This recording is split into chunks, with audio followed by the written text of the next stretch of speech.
Das ist die Speerspitze des Automobilbaus. Also zwei absolute Vollprofis haben sich getroffen. Einmal die Firma Hellget, ja, und einmal die Firma Action Mobil. Ich grüße dich, Stefan. Guten Morgen. Guten Morgen. Hi Sven. Habe ich das schon gesagt? Hellget ist wirklich ein Traum, oder? Definitiv, auf jeden Fall. Das ist Ingenieurskunst und weil am Unimog doch sehr oft noch was zu verbessern ist, bevor die Autos dann zum Aufbauhersteller gehen, ist natürlich dann Hellget mal die allererste Adresse. Das ist so. Solche Arbeiten. Wenn du mich mal kurz aufklärst, also so praktisch ein Reisemobil besteht ja einmal aus dem Basisfahrzeug, hier in dem Fall jetzt ein Unimog, so die Simone, die bewacht mal unser Fahrzeug, dass dieses Fahrzeug nicht sofort betreten wird, denn wir brauchen es gleich noch für den Innenraum. Das heißt, es besteht einmal aus dem Basisfahrzeug, dem Unimog, und da ist Hellget einer der, ich sag mal, stärksten Fachleute und ich sag mal Partner von Mercedes-Benz für diesen Bereich. Ja? So ist es, ganz genau. Schon auch Jahrzehnte auf dem Markt und das Know-how, was sie mitbringen, die Erfahrung und so weiter, das hilft natürlich, um so ein Fahrzeug dann auch mal, was natürlich von der Basis schon sehr gut ist, auch mal weltreisetauglich zu machen. So, was ist da zu machen, weltreisetauglich? Naja, Hellget hat hier ein bisschen Motormodifizierung betrieben. Wir haben hier die Hutchinson-Felgen drauf mit der zentralen Reifendruckregelanlage.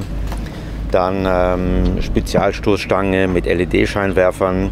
Die Tankanlage ist modifiziert bzw. erweitert worden. Man muss ja jetzt ein bisschen tricksen vor lauter Auspuffsystem. Ist ja kaum noch Platz für vernünftige Dinge. Und im Innenraum, der Kunde hat eine komplette Belederung gewünscht vom Cockpit, Sitze und so weiter. Da hat er sehr großen Wert drauf gelegt. Und ja, dann kam Rammschutz dazu, LED-Scheinwerfer und der Gepäckträger oben. Ja, und das war es im Prinzip auch schon, weil der Unimog ist ja von Grund auf auch ein sehr, sehr gutes Fahrzeug.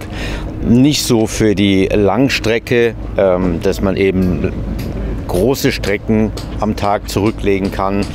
Dafür ist er vielleicht nicht gerade gebaut, das sind nicht seine Stärken, war aber auch nicht vorgesehen bei der Entwicklung vor 70 Jahren, 50, 60 Jahren.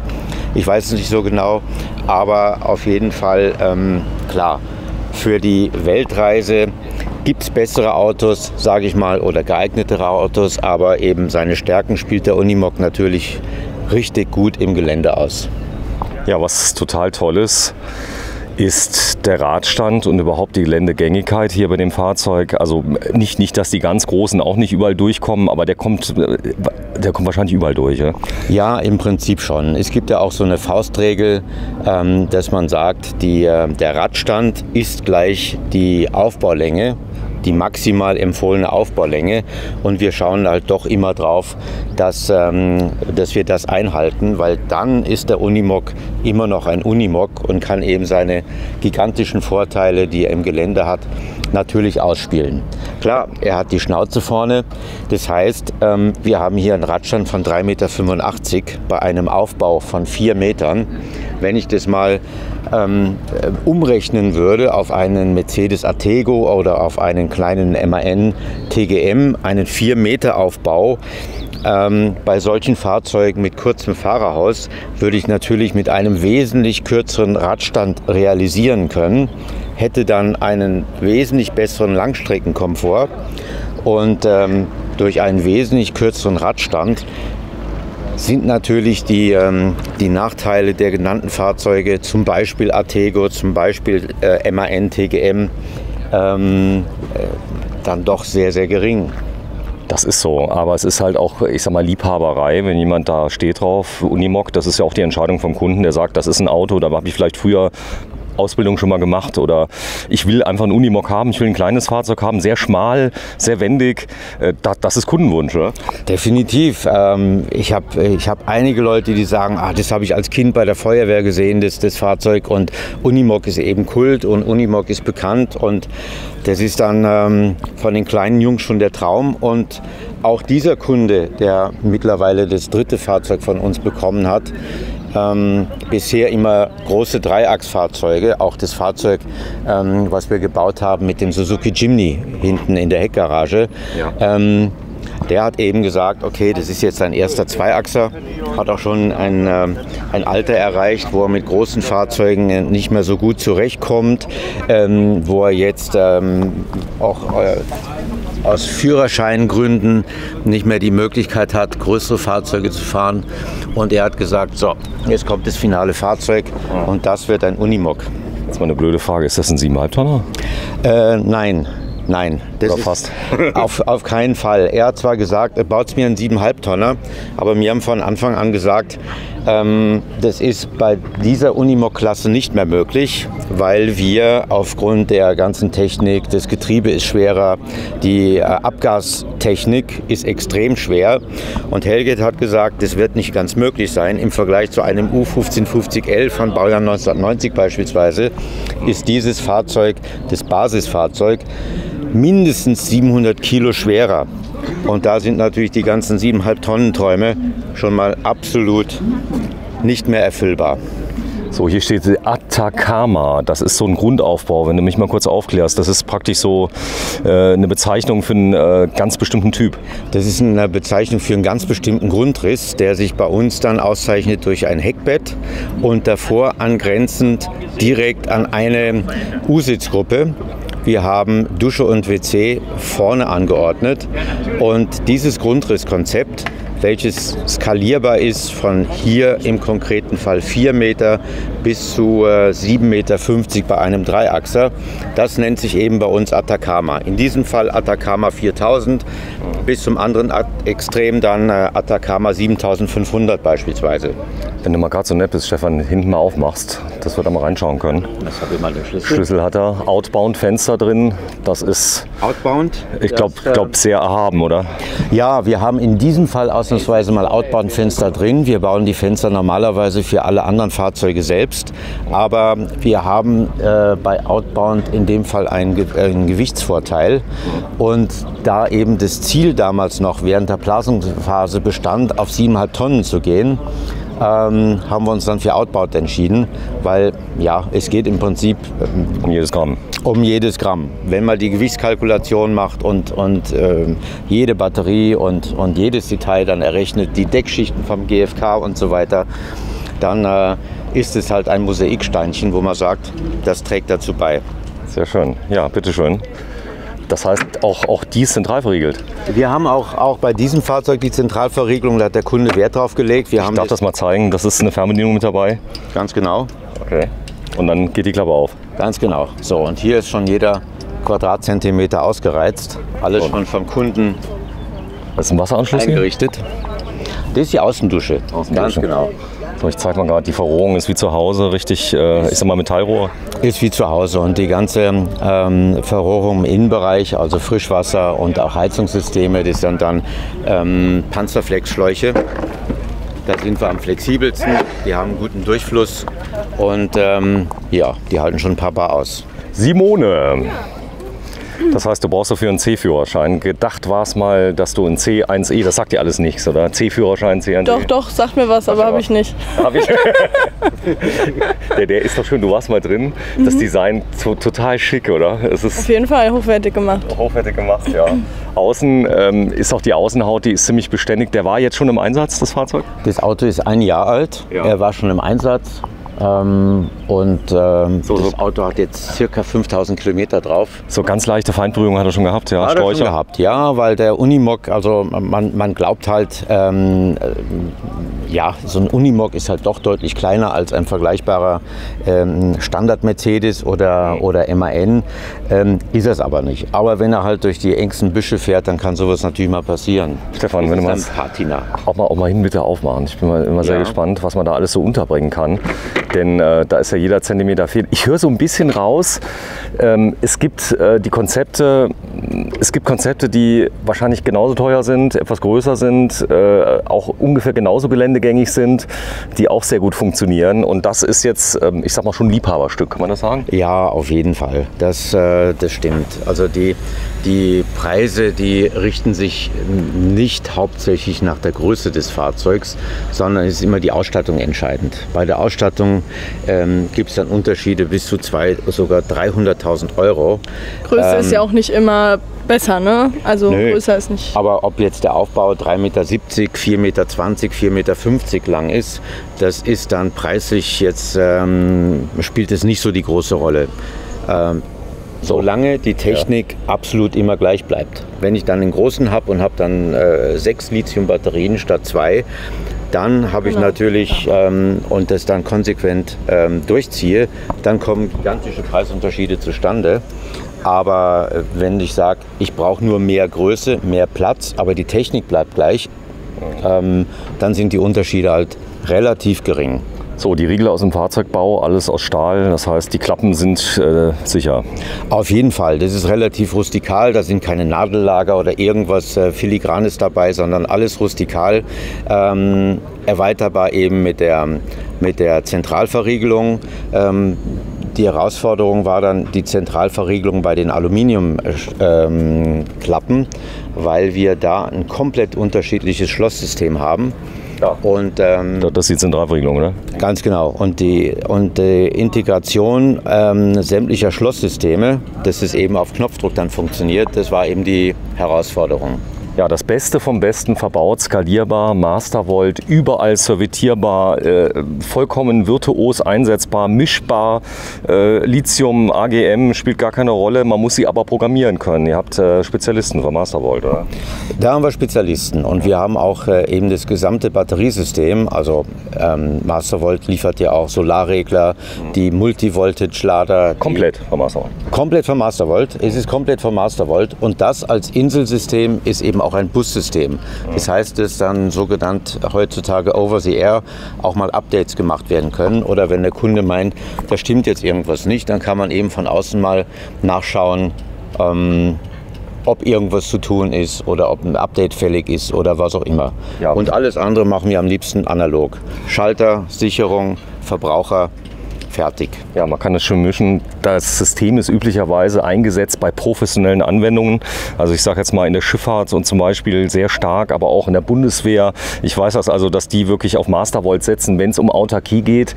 Normalerweise ist das eine Technik, wo du sagst, das ist so sicher wie zu Hause. Den Schaltschrank brauchst du eigentlich nicht bei Mastervolt. Es funktioniert. Und wenn, es gibt unglaublich viele Servicestellen von Mastervolt auf der ganzen Welt. Ja, das stimmt. Die sind also in jeder Marina zu Hause. Und da bekommt man immer Hilfe. Da ist die Simone natürlich auch zu Hause, wenn ich so Ibiza und die Marina von Ibiza. Ja, könnte ich mir schon vorstellen, ja.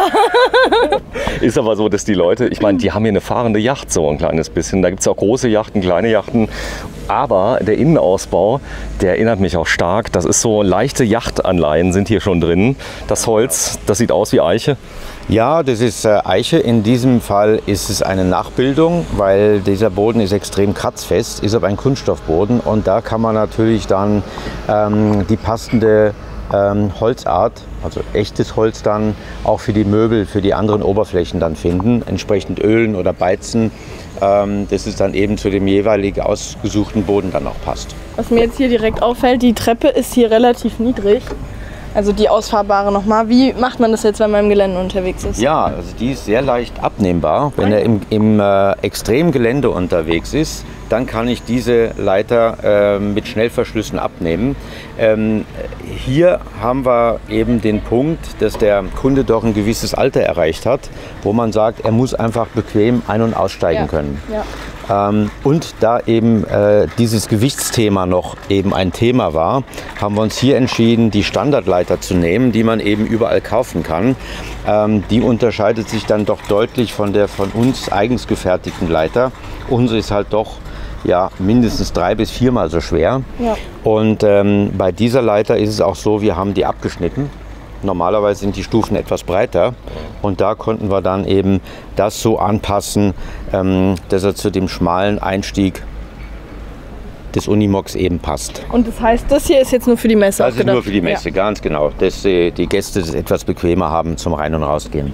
So, hier vorne ist noch ein Fach, alles zentral verriegelt. Das macht mich ja ziemlich wuschig, Alles muss ich sagen. verriegelt. Ich kann aber natürlich, ja natürlich, ich kann jetzt sagen, ich mache jetzt einfach auf Knopfdruck alle mal auf und sage hier auf der Messe, die abgelegene Seite, die sperre ich einfach analog nochmal zu und dann kann ich das eben so steuern, wie ich das möchte. Also wichtig ist auf jeden Fall bei diesem ganzen Fernbedienungs, bei diesen Dingen, die wir eingebaut haben. Es geht auch alles noch normal. Es geht auch alles noch normal, ohne dass ich jetzt irgendwas berücksichtigen muss, irgendwo einen Notschlüssel herzaubern muss, sondern ganz normal mit jedem Schlüssel, den ich in der Hand habe, kann ich das auf- und zusperren, egal ob jetzt per Zentralverriegelung das geöffnet oder geschlossen ist in dem Moment. Das kann ich einfach ganz einfach dann noch betätigen. Ja, es gibt so ganz viele nette Details, das zeige ich mal gerade. Erstmal so fällt mir auf die Lackierung, das ist der GFK, nehme ich an, außen, oder ist Alu? Das ist GFK, ja. Man sieht auch, die Struktur so ein bisschen. Ja, das ist die Gewebeverstärkung. Also wir haben keine Wirrfaser, wie das so im Bootsbau und so weiter üblich ist, sondern diese Glasfasern sind als Matte gewebt. Oh, das sieht man hier sehr schön. Dadurch wird es natürlich auch nochmal wesentlich extrem stabil, das Ganze. Und, okay, das heißt, es ist sehr steif, aber sollte mal, ich sag mal, ein Stein oder so, der wird das vielleicht durchbrechen, das kann man wirklich sehr, sehr gut ausbessern. Ne? Das kann man auf jeden Fall, ja. Ich meine, man kann mal mit dem Hammer draufhauen und man sieht, der federt zurück und es passiert der Oberfläche nichts. Das ist bei Aluminium vielleicht etwas anders, bei Blech schon mal sowieso natürlich, aber es ist dann doch immer von jedem Bootsbauer oder Karosseriebetrieb dann auch reparabel. Wenn du mal gerade die Klappe bitte öffnest, dass wir da mal reinschauen, da ist ja jeder Zentimeter, das ist wahrscheinlich im Bad. Ist das? Ganz genau, das ist der Kassettentank der standardmäßigen Toilette. Ach herrlich. Ja. Das könnte auch ein Hümer sein. Da kommt Camping-Feeling auf, ganz genau. Aber es funktioniert. Der Kunde hat sich bewusst für dieses System entschieden. Er war jetzt sich nicht so ganz sicher mit Trockentrenntoiletten oder anderen Systemen, die natürlich jetzt absolut modern sind.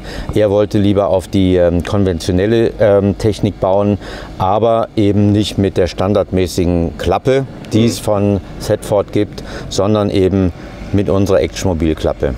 So, und da ist die Action-Mobil-Klappe. Ich muss auch mal einen großen, ich sag mal, ein großes Plus für die Chemietoiletten machen, muss ich sagen. Wenn man dann nämlich eine Sogentlüftung reinmacht und macht einen Bio-Zusatz rein, kann man diese, ich sag mal, auch sehr, sehr umweltfreundlich betreiben. Das ist so, ja. Ja, definitiv. Und eine Chemietoilette ist ja auch nur dann eine Chemietoilette, wenn du Chemie reinkippst. Ja, ansonsten ist es eine ganz normale Wasserspülungstoilette wie zu Hause auch. Und wir trennen aber auch das Toilettenpapier.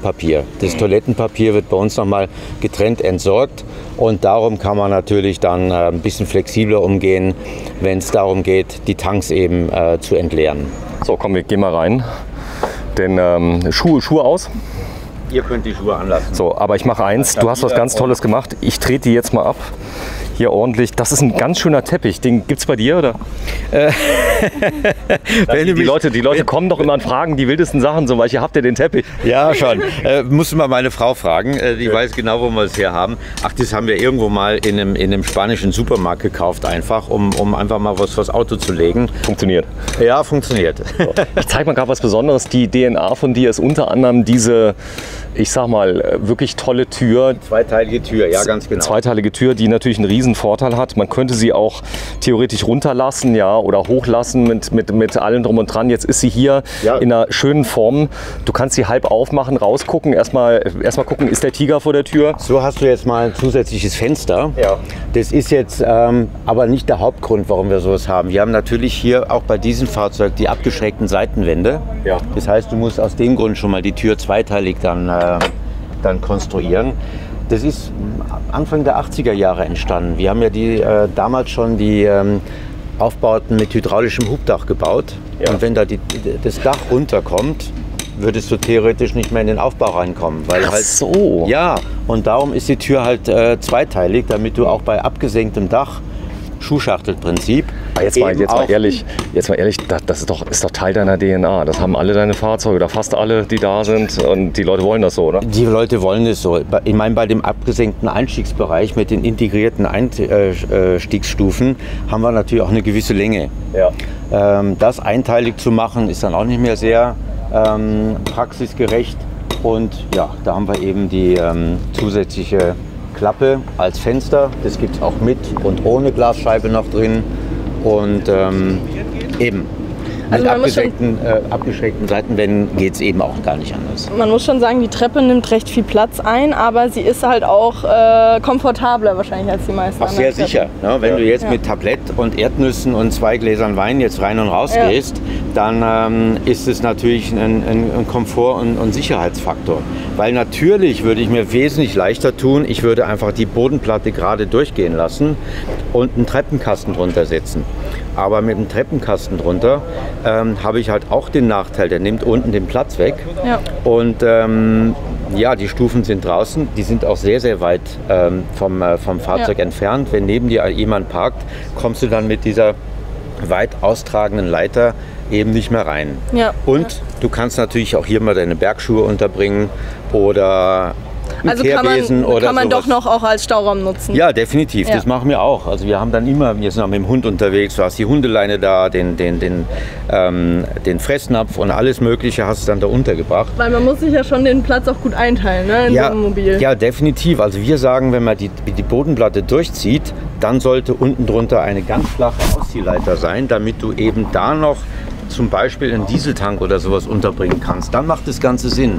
Aber wenn du sagst, du ziehst die Bodenplatte durch und setzt unten den Treppenkasten aus, dann hat eben der Kunde als Nutzer alle Nachteile auf seiner Seite. Für den Aufbauhersteller ist es extrem cool. Die Bodenplatte geht durch. Er muss sich keine Gedanken machen wegen Torsionskräften. Ja. Unten drunter schraubt er einen fertigen Treppenkasten dann an. Den kannst du ja hier kaufen. Da gibt es ja schon ein sehr, sehr geschätzter Kollege hat diese Leiter, ja, ist es schon 15 Jahre her, hat die erfunden. Und dann hat man gesehen, ein anderer Kollege hat es da mal kopiert. Jetzt kriegst du es an 3 Ständen, kannst du es schon kaufen. Ja. Ich weiß nicht, ob die sich jetzt preislich alle unterbieten oder wie das läuft.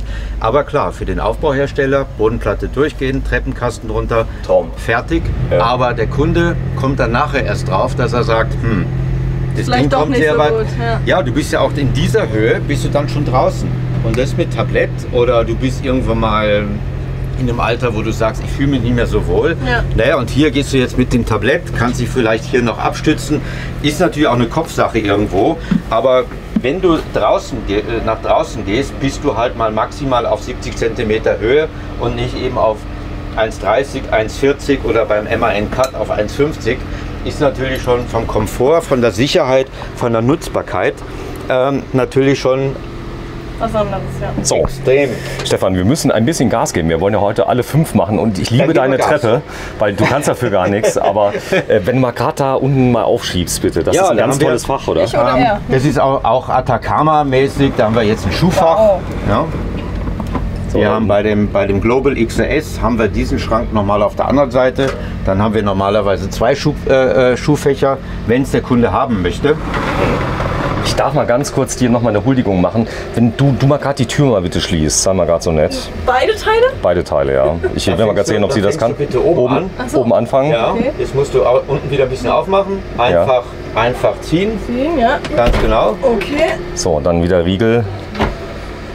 So, wahrscheinlich bleibt das Teil noch offen. Jetzt mal schauen. Ja, genau. Die wird dann so verriegelt. Ja. Und wenn der Kunde jetzt sagt, er möchte gerne zum Beispiel ein automatisches Fliegennetz haben, das würde dann bei uns auch elektrisch funktionieren. Das heißt, du gehst mit deinem Tablett, gehst zur Tür ran, das Rollo fährt automatisch hoch, du gehst raus, das Rollo fährt wieder zu. Bitte nochmal, da ist ein elektrisches Rollo im Weltreisemobil drin und das funktioniert gut? Das funktioniert gut. Ja. Also wer das als Kunde wirklich haben möchte, der bekommt es dann eben so. Natürlich, wenn ich mich jetzt bei großer Hitze im Auto aufhalte, dann habe ich normalerweise die Tür geschlossen, alle Fenster offen, den Dachlüfter habe ich noch an. Wenn ich auch Blackfly-Rollos drin habe, die ja überhaupt keinen Luftdurchsatz mehr haben, dann muss ich noch aktiv nachhelfen. Das habe ich gemerkt gestern. Wir hatten Blackfly das erste Mal im Einsatz, haben da drin gefilmt. Ich bin kaputt gegangen in dem Ding. Ja, du kannst im Prinzip das Fenster auch gleich zulassen. Ja, aber du brauchst einen Dachlüfter, der wirklich aktiv von außen die Luft ansaugt. Ansonsten hast du bei Blackfly keine Chance, dass du einen passiven Luftaustausch hast. Also ich zeige mal gerade, das ist auch so eine Geschichte, wahrscheinlich ist die Deckenhöhe auf den Kunden angepasst, der wird jetzt keine 2 Meter hoch sein. Ja, ganz genau. Er ist doch keiner von den allergrößten und er hat gesagt, das nutzen wir zu unserem Vorteil, weil wir dann den Unimog so kompakt wie möglich bauen können und dann eben von der Ästhetik her, Fahrerhaushöhe, Aufbauhöhe, da haben wir eben nicht so viel Distanz, weil man sieht ja doch, wenn dann auch Kunden an die 2 Meter rangehen und du setzt halt einen Aufbau auf den Unimog drauf, dann schaut er halt doch etwas unförmig aus. Ich habe ihm gesagt, du pass auf, mach doch das bitte so mal mindestens auf 2 Meter, damit das Auto auch einigermaßen noch verkäuflich ist, wenn du an Wiederverkauf mal denkst. Er sagt, mir ist es egal, das Auto ist für mich bestimmt und es schaut von außen einfach sehr knackig aus und wirklich ästhetisch und harmonisch. Und das war ihm wesentlich wichtiger, als irgendwie an Wiederverkauf zu denken. So, ich zeige das mal gerade. Wenn du mal gerade aufstehst, du bist zurzeit etwa 1,70 Meter mit Schuhen und mal die Hand dazwischen machst. Also, das würde bei dir passen, oder? Locker. Und der Kunde hat eben auch die ähnliche Größe. So, auch bei dir, wie groß bist du? 1,77. 1,77. Also bei mir ist ein Ticken zu klein, aber ich habe die Schuhe an. Ne? Ja. Aber ich habe die Schuhe und die Mütze an. So, erstmal Hut ab. Also alles, was ich sehe, ist so perfektioniert. Das fängt an hier vorne mit dem Schaltpanel, was du hast, wo du wirklich die verschiedensten Kontrollelemente aber so eingepasst hast, dass sie stimmig auch mal platziert werden. Das ist ja oft das Problem, dass du weißt ja selber, Männer, auch viele Frauen, die haben keinen Bock, dass irgendwas schief steht oder nicht genau passt. Da bist du ewig dran bei so Bedienelementen, oder? Ja, das stimmt. Der Tischler sagt mir, du hast die Höhe und die Breite zur Verfügung. Da muss ich mal gucken, was wir alles in der Liste haben, was der Kunde alles bekommt. Und dann muss ich halt eben alles einbauen. Dann hast du das da auf einer Linie. Du musst schauen, dass die Schalterabstände alle passen. Du musst dann schauen, dass in den meisten Fällen ist die Farbe von dieser Beschriftung angelehnt an die Farbe der Polsterung. Wenn da ein Kaffeebraun ist, dann nehme ich halt auch die Farbe in Kaffeebraun, laut RAL. Und du musst dann immer schauen, dass alle Abstände passen, damit es auch ein bisschen harmonisch ausschaut. Ein Holzbrett und dann mit der Stichsäge alles ausschneiden, das funktioniert in der Form halt dann eben doch nicht. Ein bisschen Spaß muss sein. Kleine Kaffeemaschine, ja. Das wollte der Kunde noch haben. Und als er dann irgendwann gesagt hat, ach komm, alles egal, wir machen eh keinen 7,5 Tonner mehr. Ja. Dann kam eben auch die Geschichte, jetzt will ich aber auch den Fernseher haben. Der 32 Zoll. Der 32 Zoll, den wir da in unserer Schwenkhalterung dann... Boah, ist das genial gelöst. Ganz ehrlich, Stefan, da macht man sich ja Gedanken drum in so einem Reisemobil, der soll ja nicht dominant sichtbar sein, sondern der soll schnell, unkompliziert. Genau, der ist einfach weg und auch in manchen Autos hast du es auch unter der Decke, aber das trägt dann so weit auf. Aber wenn es dann in Länder reingeht, also nicht die Reise, aber das Fahrzeug zum Kunden, wo die Höhe keine Rolle spielt, wo wir Fahrzeughöhen von 4,50 oder noch höher haben, da kann auch so ein Ding mal dann unter der Decke platziert sein. Bitte nochmal reinfahren und ganz langsam mal so. Ganz langsam. So ganz bedächtig, weil diese Technik, ja, die, glaube ich, ab diesem Video werden viele Leute sich die Köpfe zerbrechen, wie man sowas realisieren kann. Das habt ihr gemacht. Denn du musst keine Klappen, keine Schalterchen, du machst das Ding zu, das war's, oder? Ganz genau. Die Gasfeder hat über 1000 Newton, also die hält den wirklich... Bitte noch mal raus. Ich muss noch ich feiere deinen Fernseher. Weil den 32 Zoll im Weltreisemobil, das ist schon... Und das so genial untergebracht. Sag mal, wenn ihr hier eine Planung macht, ihr müsst eine komplette 3D-Planung machen. Also das war ja klar, der Fernseher musste rein. Und ich sag mal 32 Zoll, der nächste kommt, ich hätte gern 40 Zoll, was drin ist. Wie geht das? Wie macht ihr das? Das muss ja am Ende des Tages alles... Es ist natürlich skalierbar, das Ganze, aber ich muss natürlich auch schauen, hier sind so banale Dinge wie die Aufbaubreite. Ein 40 Zöller würde ich hier gar nicht mehr unterbekommen, aber natürlich unter uns ein 32 Zöller, wenn du dort sitzt und keine 3 Meter vom Fernseher entfernt bist, dann reicht ein 32 Zöller natürlich immer. Ja, ich zeig das mal gerade. Wir haben bei großen Fahrzeugen, Atacama 7000 und so weiter, da sitzt du etwas weiter weg, die sind auch breiter und da werden dann auch schon 40 Zöller dann eingebaut. Oder du hast Schränke seitlich, in Atacama 6000 haben wir mal gemacht, der ist dann so ausschwenkbar.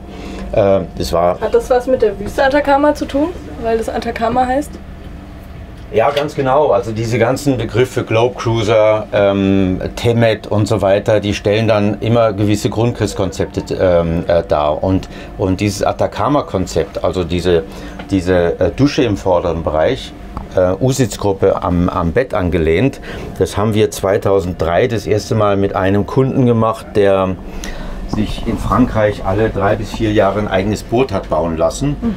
Und der Kunde hat eine gewisse Idee gehabt und hat gesagt zu uns, wir setzen uns mal zusammen, wir probieren das mal. Ich hätte gern ein kompaktes Auto, aber Dusche, WC getrennt und das Badezimmer entsprechend komfortabel. Und da haben wir diesen Grundriss entwickelt mit dieser, ich sag mal, fast schon klassischen 180-Grad-Drehtür, dass du die Tür hier zumachst, du bist da in deinem Badezimmer drin. Wenn du mir das mal gerade mal zeigst, die 180 Grad. Ja. Das geht, wenn ich jetzt sitze? Ganz genau, da sitzt du gerade. Müsste gehen. Schau mal So. gerade. Ja. Und so hast du halt praktisch dein großes Bad. Und so kannst du das Bad entern. So, ich zeig das mal gerade. Das heißt, du kannst ein Raumbad jetzt quasi machen daraus. Ganz genau, ganz genau. Und normalerweise, wenn das jetzt kein Atacama 4000 ist, sondern 5300, 5600 minimal, dann hast du selbstverständlich da auch mal ein vernünftiges Waschbecken. Das kann auch mal sein, dass es ein Klappwaschbecken ist aus Korean oder aus Edelstahl. Er hat gesagt, das bisschen Gesicht waschen, Zähne putzen, das macht er in der Küche. Und, Hat doch recht, ganz ehrlich. Also wenn das geht und er sagt, das ist kein Problem, braucht es nicht. ja, und er hat dann eben hier eine vernünftige Dusche. Er wollte jetzt, damals bei der 7,5 Tonnen Idee, wollte er da auch ganz bewusst kein Fenster in der Dusche haben. Ansonsten haben wir bei jedem Atacama natürlich auch ein Fenster in der Dusche. So, und das ist hier ja drin, aber Eine Dachluke. eine Dachluke muss rein zum Querlüften. Ja. Ja, auf jeden Fall. Und du machst im Toilettenbereich das Fenster auf, du machst die Dachluke auf, ja, hier die Tür zu und die ganze Feuchtigkeit vom Duschen ist innerhalb weniger Minuten draußen. Das Dach ist begehbar.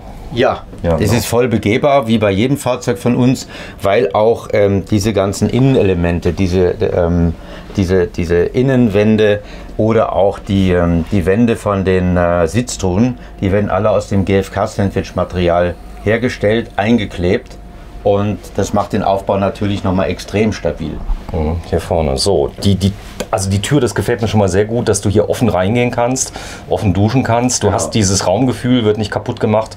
Ich muss sagen, ich bin jetzt 1,85, für mich wäre es auch noch okay, weil klar, vielleicht 2 Zentimeter größer, aber ich glaube... War die Ästhetik halt eben wichtig. Ich glaube, er kriegt es verkauft, weil es ist so genial gelöst, auch wenn das jemals verkaufen würde. Ich denke auch. Aber nochmal das Thema Atacama abzuschließen. So, Ja. und dann kam halt die Frage von uns und wo geht die erste Reise hin? Und er hat gesagt, er will unbedingt mal in die Atacama-Wüste. Das wird seine erste Reise sein.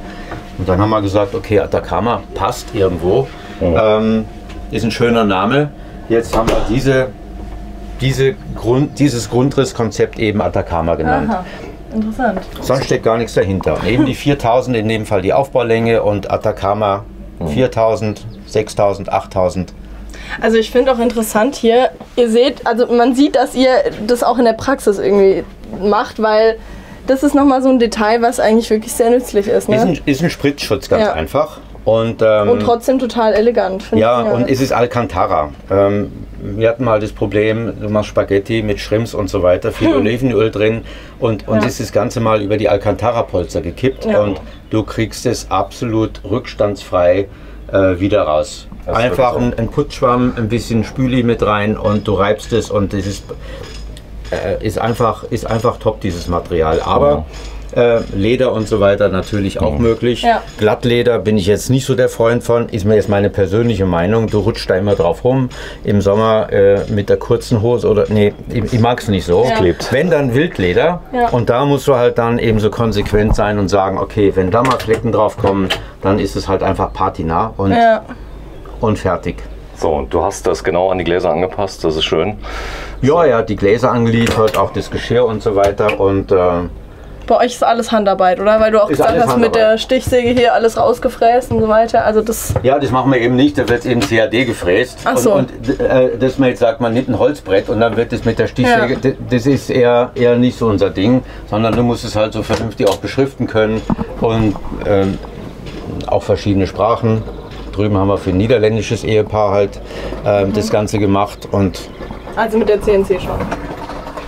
Ja, und natürlich, das ist dann pulverbeschichtet und die Beschriftung in Siebdruck. So, jetzt C-Zone, das ist so ein Panel, was wahrscheinlich mehrere Möglichkeiten zusammenführt, so ein kleines bisschen. Das heißt, ich kann hier alles das lesen, was ich aus jedem Camper kenne, Abwasser, Frischwasser. Was ist noch zu sehen? Ganz genau, du kannst auch die einzelnen Schaltkreise auch schalten. Du kannst da an diesem Panel auch Beleuchtung schalten, Wasserpumpe schalten und so weiter. Zusätzlich zum Analogen noch dazu. Und ja, das C-Zone ist von Mastervolt. Echt? Ja. Die haben was Schönes gebaut. Ja. Das haben sie. Und ja, da kannst du jetzt eben wie dort Abwasser, Frischwasser und so weiter dir anzeigen lassen. Du siehst, wenn du mit Außenstrom verbunden bist, wie da das Stromnetz belastet wird. Du kannst es begrenzen, indem du sagst, du bist jetzt auf einem Campingplatz eventuell mal unterwegs. Ja, das Wichtigste hat er gleich mal einprogrammiert. Das heißt 3 Ampere, 6 Ampere, 16 Ampere, damit kommen wir überall hin, oder? Das sind mal so die Schritte, die wir mal einprogrammiert haben, wo wir erfahrungsgemäß wissen, er drückt auf den Dreierknopf und dann wird vom Außennetz nur eben 3 Ampere rausgenommen, wenn der Campingplatz beispielsweise sehr schwach abgesichert ist. Und toll. So, jetzt Aufbau. Die Tanks, die Wassertanks, wo sind die?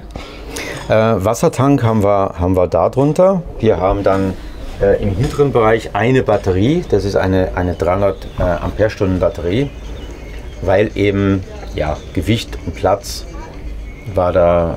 Auf 12 oder 24 Volt? 24 Volt. 24 Volt, das heißt 600 Amperestunden effektiv. Wir gehen immer auf die Bordspannung vom LKW, weil da natürlich dann ganz effizient dann auch die Leistung nach hinten kommt. Beziehungsweise die Kabeldünner, alles. Auch bei Lithiumbatterien ist es sowieso erforderlich oder zumindest empfehlenswert, eine eigene Lichtmaschine zu nehmen, die dann nur für die Ladung der Aufbaubatterien verantwortlich sind. Oder Ladebooster, wenn es im Motorraum nicht ausreicht, dann nimmt man Ladebooster her oder am besten die Kombination aus beidem. Und bei den größeren Fahrzeugen haben wir dann eine Ladeleistung von bis zu 240 Ampere pro Stunde. So, das heißt, dein Tagesverbrauch, den du in der Regel so durchschnittlich hast, ist dann in einer halben, dreiviertel Stunde Fahrt abgedeckt. Der Kühlschrank, das ist eine Eigenkonstruktion. Das Eigenkonstruktion, heißt, ganz genau. Ihr habt den Kompressor getrennt, gesteuert, abgesetzt, mit allem drum und dran, das kenne ich von euch. Richtig. Ja, richtig. Wir haben hier eine 175 Liter Version. Und, größer, guck mal hier. Ja, ne? Du hast hier diese Ausziehkörbe, da kannst du das ganz gut bestücken. Auch hier unten, da geht unheimlich viel rein. Da kannst du Getränkedosen, alles Mögliche reinstapeln. Isolation entspricht der Außenwand. 60 mm Isolation ist natürlich auch sehr hochwertig, wenn man das mal vergleicht mit den Standardkühlschränken, mit Kunststoffinnenleben, mit Glasböden und so weiter. Und hier ist der Kompressor untergebracht, in dem Fall. Er ist sehr leise, obwohl er da oben drin ist. Also du hast ihn kaum gehört eben. Das ist ein ganz leises Summen. Das ist richtig. Ja, das unterscheidet dieses System eben auch von den Standardkühlschränken. Hier haben wir den Kompressor getrennt. Und was noch wichtiger ist, die Abluft, die Abwärme vom Kompressor wird direkt aktiv nach außen rausgeblasen. Und beim Standardkühlschrank hast du eben die Konvektionskühlung, Luft unten rein, steigt hoch, durch die Wärme wird es nach oben transportiert und kommt da wieder raus. Das heißt, da musst du dann erst recht wieder einen eigenen Lüfter dann einbauen, der dann bei diesen Temperaturen, die Kunden sind ja auch bei 40 Grad unterwegs, dass der Kühlschrank noch einigermaßen arbeitet. Und das haben wir bei diesem System doch deutlich verbessert. eben allein schon aufgrund der Isolation, dass eben die Laufzeiten viel geringer sind. So, das hat ihm aber nicht gelangt. Dann hat er gesagt, ich brauche noch für die Getränke einen eigenen Kühlschrank. Ich wollte gerade sagen, das ist doch auch noch ein Kühlschrank. Ne? Und das ist jetzt ein Tiefkühler. Der kommt jetzt mal nicht von uns, sondern er hat auf seinem Boot hat er ganz normale Systeme, Standardsysteme, die kommen dann aus dem Yachtbau, die kommen aus Italien. Achso, er kennt sich aus in Sachen Bootsbau. Das heißt, das waren so ein bisschen die Anforderungen. Es muss so sein, so ein bisschen wie im Bootsbau? Ja, normalerweise in seinem großen Fahrzeug hat er Kühlschrank und auch Tiefkühler von uns. Und in diesem Fall hat er gesagt, für dieses kleinere Fahrzeug, da reicht ihm auch in diesem Fall von Isotherm dieser Tiefkühler. Hat einen kleinen Nachteil, wenn du den auf die kleinste Stufe stellst, dann friert er schon. Das heißt, du kannst diesen nicht als Kühlschrank, nicht als Kühlschrank benutzen, weil wenn wir den Tiefkühler bauen aus unserem Sandwich-Material, erstens habe ich mal keine 40 Liter Inhalt, sondern 150 Liter Inhalt. Ich kann den auf minus 20 runterkühlen. Ich kann ihn aber auch mit 5 Grad plus beispielsweise betreiben, dann als Kühlschrank nutzen. Oder ich schalte ihn aus und lagere dort dann Reis, Nudeln, was auch immer. So, es geht bei diesem jetzt natürlich nicht. Ausschalten geht aber. Ausschalten geht und dann Reisnudeln. Ne? Toll. Das ist dann die Standardvariante. Aber ehrlich, er ist wunderschön. Blauer LED und so weiter. Da liegt er wieder Wert drauf, dass eben dann keine Kunststoffwand dazu kommt, sondern eben hier dieses Edelstahldesign. Ja, und das hält ja auch ein bisschen die Wärme oder die Kälte, ne? Je nachdem. Definitiv, definitiv. Durchstieg, der Mann ist ein bisschen älter. Ihr habt eine große Klappe gemacht. Ist die im Fahrzeug auch so groß? Ja. Wow! Diese Klappe im Aufbau richtet sich immer 1:1 nach der Größe des Durchstiegs im Fahrerhaus. Das heißt, was im Fahrerhaus möglich wird, dann 1:1 übertragen auf den Aufbau. Weil von unserer Aufbauseite her wäre es prinzipiell völlig egal, ob die Tür jetzt 50 cm oder 2 Meter hoch ist. Die Einschränkung ist immer die Rückwand des Fahrerhauses. Ich zeige mal gerade hier oben, da hast du eine Rückfahrkamera mit drin. Es hat Sperren, das Fahrzeug hat glaube ich 3 Sperren. Korrekt? Ganz genau, so ist es. Ja. Das heißt, der fährt dann ab einem gewissen Punkt nur noch geradeaus? Ja, ganz genau. Die sind auch getrennt dann schaltbar natürlich, selbstverständlich in einer gewissen Logik dann. Und ja, da spielt er natürlich seine Stärken aus, der Unimog. Das war eine blöde Frage. Unimog ist ja so ein Standardmodell. Und wie sieht er denn ohne diese Kabine dann aus? Ist das eine Ladefläche hinten, wie ein Pickup? Oder wie kann man Ganz das genau, vorstellen? wie jeder normale LKW auch, den wir angeliefert bekommen. Du hast das Fahrerhaus mit dem Rahmen, mit Rädern und so weiter, meistens schon fertig. Oder es wird halt umgerüstet von Mercedes beispielsweise. Die bieten sehr viele Umrüstmöglichkeiten ab Werk an. Tanks, Radstände.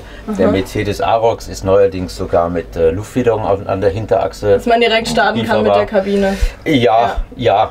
Stefan, was ich jetzt nicht ganz verstanden habe, du machst hier die Tür zu, du musst vorne nichts mehr schließen.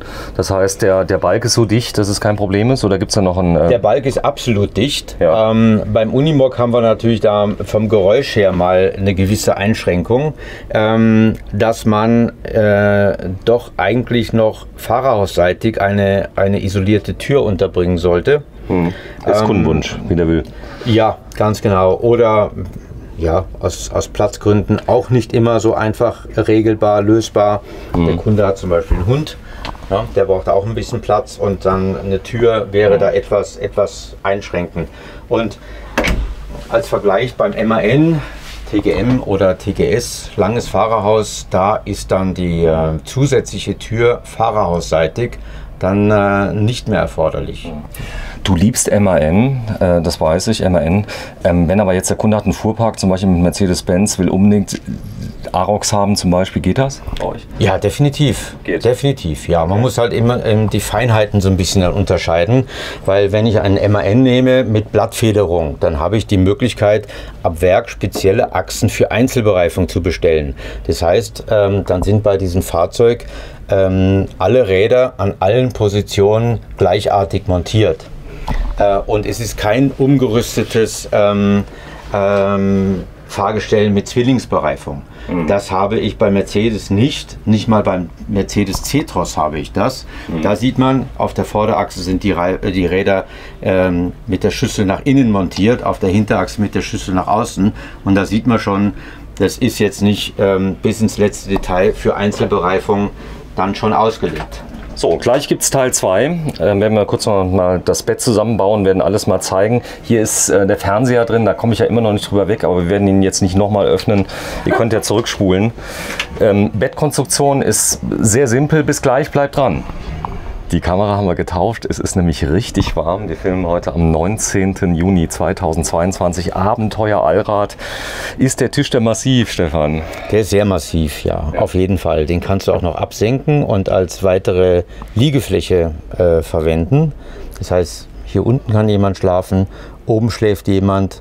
Natürlich ist auch das Bett ausfahrbar.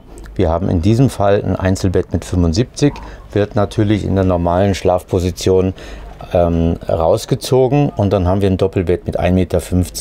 So, kann sie das mal machen, wenn du ihr mal beschreibst, was zu tun ist? Einfach nach vorne ziehen. Stopp, warte mal ganz kurz hier vorne. Das muss nicht weg hier. Nee, die Schüssel. Bleiben. Die kann bleiben? Ja, die kann bleiben. Okay. Ja, ich hätte jetzt Angst gehabt. Die müssten wahrscheinlich sonst erst aufgemacht werden. Ganz genau. Ist zwar aus Holz, aber die ist wunderschön bemalt. Sieht so aus, als käme sie direkt aus Afrika. Ja, genau. Das tut sie auch. Ja, und jetzt wird einfach dann die obere Matratze nach hinten geschoben und dann hast du einfach ein Doppelbett mit 1,50 Meter. Und das geht jetzt wie weit raus insgesamt? Im Prinzip 75 bis 80 Zentimeter. Ja, du hast recht, die Schüssel muss weg. Ja. Okay. So, das wäre jetzt das Maximale, aber ich kann noch sitzen, also wenn ich aussteigen möchte. Das heißt, ich kann mir die Schuhe anziehen. Da kannst du auf jeden Fall noch sitzen, ja, das ist richtig. So, wenn ihr mal ganz kurz weggeht, seid mal so lieb, dann filme ich mal gerade das Gesamtensemble Bett und Couch, weil das wollen die Leute ja mal sehen, wie das Ganze gemacht ist. Wichtig ist ja, wenn etwas nicht schön und schnell geht, dann machen es die Leute nicht, oder? Das ist richtig. Das ist beim Motorradlift nicht anders wie beim Ausziehbett. Das muss einfach schnell gehen und einfach gehen und das haben wir da realisiert, ja. Und ein 1,50er Bett bei einer Gesamtaufbaulänge von 4 Meter ist natürlich schon sehr angenehm. Breite hier vom Bett? Klassisch 2 Meter. Das heißt, ich könnte längs und quer schlafen, je nach Größe? In dem Fall natürlich nicht, weil du hast ein Doppelbett mit 2 Meter Matratzenlänge und 1,50 Meter Bettbreite dann. Das ist schon sehr klein. Ich schlafe mal quer. Du schläfst immer quer oder diagonal könntest du noch. Wie das Fahrzeug steht. Also das ist ja da. Aber natürlich könnte man es auch verlängern, dass man sagt, man hätte Einzelbett mit 1 Meter und wenn du es dann ausziehst, natürlich logischerweise ein Doppelbett mit 2x2 Metern. Das haben wir bei den großen Atacama 6300 zum Beispiel. Je nachdem, wie das Auto steht, wenn es ein bisschen schief steht, dann kannst du links, rechts quer dann schlafen. Das Bett ist wieder weg. So, da ist eine Durchreiche, nehme ich an, da komme ich nochmal in den Stauraum ran von innen. Da ist noch so ein kleiner Stauraum, da ist wirklich jeder Zentimeter genutzt. Unten, was ist drunter? Das ist auch nochmal Stauraum. Wenn du den mal gerade öffnest, bitte, sei so nett. Einfach mal ziehen. Ah, ist der Tank. Das ist der Tank, genau. Das ist interessant. Das war ein Fehler von mir. Nee, das ist nicht schlimm. Es ist der Stauraum da. Ist der Stauraum da. Ist ja bei jedem Fahrzeug, wird ja jeder Millimeter ausgenutzt, also der irgendwie da ist. Ja, das ist richtig. So, Heizsystem, ich sehe hier vorne sind so Luftausströmer, das ist schon eine Luftheizung noch, oder? Nein, ist eine Dieselwarmwasserheizung. Dieselwarmwasser? Ja, wir haben ein Zentralheizungssystem wie in allen Fahrzeugen. Du hast den zentralen Heizungsbrenner, du hast den Heizkreisverteiler, Boiler, Fußbodenheizung, die Heizkörper in den Sitzlehnen drin. Das heißt eine Luftverteilung wie zu Hause, oder? Ganz genau, wie zu Hause. Der ganze Komfort auch in diesem Bereich, also in der Dusche nochmal ein Heizkörper. Das ist hier vorne. Das ist nicht nur ein sogenannter Handtuchtrockner, sondern es ist ein richtiger Heizkörper. Der Unterschied ist einfach, die Anzahl der Sprossen ist etwas höher und drum wird es offiziell eben als Heizkörper und nicht nur als Handtuchtrockner. Dein Tipp ist ja, die ruhig mal einmal im Monat richtig durchbrennen zu lassen, oder ist das automatisch der Fall bei der? Ja, es ist bei diesen neuen MAN TG3 Fahrzeugen heißt dann plötzlich Heizung einschalten, Verharzung droht. Echt, sagt er das? Ja, das sagt er. Der sagt ja alles, was du auch nicht wissen willst. Und das heißt dann, okay, man sollte das eben auch bei der Dieselwarmwasserheizung machen. Aber auch wenn das Ding mal 3 Monate nicht läuft, da brauchst du dir keine Sorgen zu machen, dass da irgendwas mit der Heizung nicht in Ordnung sein wird. Okay, das ist so. Also da könnte Ruß sein zum Beispiel, ja, der wird dann verbrannt. Ja, das war so die Idee, oder? Ruß und so weiter entsteht im Prinzip nur dann, wenn die Heizungssteuerung nicht gut ist. Wenn du sagst, du hast ein normales Raumthermostat und die Heizung würde sich mehrere Male pro Stunde ein- und ausschalten, das mag die gar nicht. Du musst die einfach anders steuern, so wie die vom Hersteller auch vorgesehen ist, diese Steuerung. Und dann drehst du einfach nur deine Heizkörperthermostate auf und zu und dann hast du es so, wie du es haben möchtest. So, hier unten, das ist ja mal toll. Das heißt, du hast ein Mülltrennsystem drin? Ja, das haben wir bei jedem Fahrzeug drin. Natürlich manchmal kleiner, manchmal größer. Ist ja wichtig, stehende Flaschen kannst du hier super auch transportieren. Ja, ganz genau. Ganz wichtig. Er hat es jetzt mal so genutzt, aber normalerweise hast du da von Grappa-Flaschen bis zum Essig, Olivenöl, alles Mögliche, hast du dann da in diesen Einteilungen dann drin. Einfach stehend, wenn einfach nur ein Korken drauf ist, dass da einfach nichts umfallen kann und so weiter. Ja, habt euch viele Gedanken gemacht, damit es ja nicht klappert, das ist so, oder sich bewegen kann, denn das Fahrzeug kann ja in wirklich üblen Situationen sich bewegen, wo der ganze Aufbau wackelt und schwankt. Ich sag mal, das sogenannte Waschbrett, das kennst du? Oh ja, das kennt man. Ja. So, Nur den Waschbrettbauch, was ist das Waschbrett? Ja. So. Ja, das Waschbrett ist so eine Wüste, das ist so ein Wellenform, aber das Coole ist, du kannst den Luftdruck hier, was wir alles gelernt haben mit dem Kompressor, kannst du von vorne einfach vom Fahrerhaus aus regeln. Du kannst den Luftdruck auf- und ablassen von außen. Es ist total cool, du musst da nicht mal aussteigen. Ja, das ist Wahnsinn. wirklich eine Frechheit. Ja. Aber das ist natürlich ein Vorzug. Geht bei jedem Auto sowas, so eine Luftdruckregelanlage? Theoretisch ja. Da tun sich dann die normalen Hersteller, MAN, Mercedes, dann etwas schwerer, weil spezielle Achsen einfach erforderlich sind. Und beim Unimog ist es da etwas anders. Die haben halt vor Jahrzehnten mal einen riesengroßen Auftrag bekommen für mehrere hundert Unimogs. Und die waren alle mit dieser zentralen Reifendruckregelung ausgerüstet. Und das hat man dann in die Serie übernommen. Ich guck mal gerade, wir schauen mal ganz kurz. Die noch, ja, bitte mal zeigen. Das eben entsprechend günstig anbieten. Wow, Boah, ist das schön. Toll gemacht. Ja. Das sind so die Details, oder? Die eure Schreiner zur Verzweiflung ganz bringen. genau. Auch allein die Holzart, ne? Wenn er jetzt hier drin Eiche hat, dann muss da auch alles in Eiche ausgelegt sein. Und ja, das hält dann einfach im Gelände. Da haben wir jetzt die klassischen Pushlocks. Er sagt, das reicht ihm völlig. Wir haben die Möglichkeit, Pushlocks zu nehmen. Wir können Kompressionsverschlüsse nehmen. Wir können natürlich auch im Möbelbau ein Zentralverriegelungssystem nehmen. Das heißt, da werden die ganzen Schubladen und Türen im Hintergrund verriegelt. Und es gibt dann dem Kunden die Möglichkeit, dann doch vom Design her etwas flexibler zu agieren. So, Staubsauger, wir gehen mal raus, machen Abmoderation. Hier vorne ist übrigens das Raumthermostat, was drin ist. Wir könnten noch mehrere Stunden darüber sprechen. Die Simone hat jetzt erfahren, wenn wir reingehen, direkt mal nacheinander alle Schubladen öffnen, auf die ich zeige, damit wir es schneller machen. Du hast tolle Fahrzeuge. Das ist er, der Unimog. Hat der Namen, der heißt, warte mal, Atacama 4000. Da ist es. Atacama Grundrisskonzept und dann eben die Länge 4000 mm vom Aufbau her. Und Toller Name, gefällt mir. Schon hat mir. das Ding einen Namen. Ist das hier auch ein Atacama? Nein, das ist ein Global XRS 7400. Ein fast identisches Fahrzeug hast du letztes Jahr auf dem Caravan-Salon in Düsseldorf gefilmt.